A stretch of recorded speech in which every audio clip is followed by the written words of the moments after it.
Hello ladies and gents, Captain Shag here. We've got a new update for Star Wars LU, probably the most exciting update since the initial release. But before we get into the details of this basically total rework of the mod, let me introduce the newcomers to what this mod is quickly and, well, concisely as humanly possible, so bear with me for a second. The X series is a crazy space sim dogfighting, empire building, and management game running all the way back to 1999 with the release of X Beyond the Frontier, and I love that game back in the day. Fast forward to my favorite release of the franchise, X3 Albion Prelude, which was years and years later, also known, and I'll probably refer to it as X3AP. Now keep in mind, there is a newer release in the franchise, X4 Foundations, came out quite recently, and it's actually quite good, but it doesn't have all the sweet mods in just yet. And that's a story for another video. There's actually a Star Wars mod coming out for that release, but it's not out yet, it's in the works.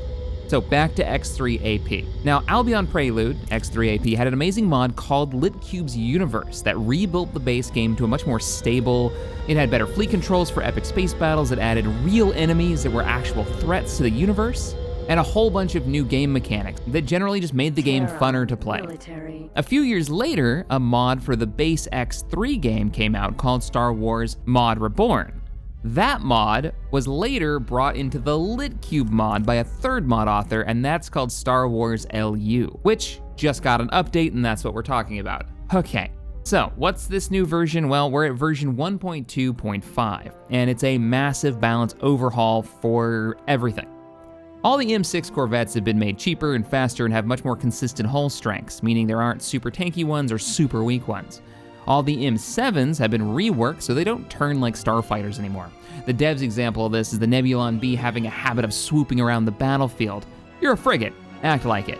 Another balance pass has been made on all the M7s to even out their power spikes and make them a little bit more consistent across the board. Something I'm happy to see is a rebalance on all the starting ships' gear and equipment. It's hard enough to get started in X3 without getting a totally gimped beginning ship. Xenon, the main mod author, has stated over on his YouTube channel he's working on a rework for the Rebel and Imperial starts, so you can jump into an X-Wing and quickly get into the action. Here's a clip of one of the battles he's talking about getting into the action against the Rebels and the Empire. Hopefully this will let those players that want to just be a fighter pilot jump in and get right into the fight, much more doable than it is currently for early game starts. But we won't see this until version 1.2.6, which is the next one coming up. There have been a bunch of weapon reworks that have dropped a lot of their special properties, like the speed reductions on the phased shockwave generator, or the weapon energy drain on the ion shard hits. He says he's removed all of the ship's engine trails, for the Star Wars ships at least, not the original vanilla ships that are still in the game. But the YT-2200 still has it, so that's not necessarily true just yet. I think he's missed a couple of them. In a bit of an evil move, the mod author has actually re-hidden and shuffled around all the locations of all the hidden items on the map.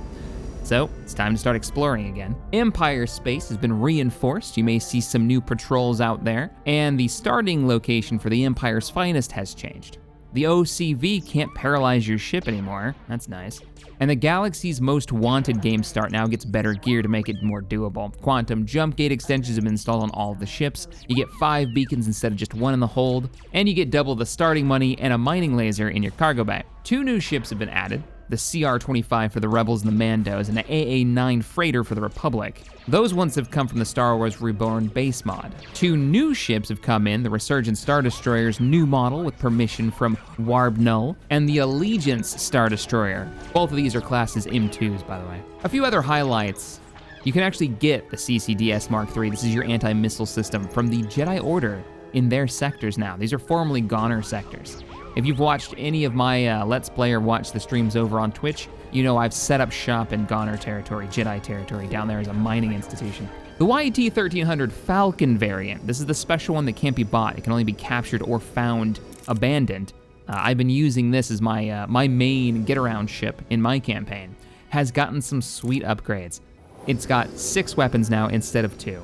Yeah. And you can equip the high-energy plasma thrower on it. Woot. The Quasar, Rebel variant M7, has had its thruster effect fixed, so it actually has it now.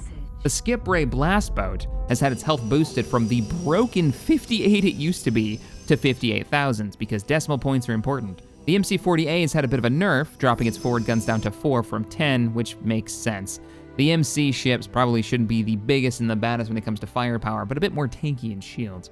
The Nebulon B, now not flying around the battlefield super fast, has actually had its weapons scaled down to Corvette size for all of its non-forward firing weapons, so its port and starboard weapons. It's an escort frigate, so this makes sense.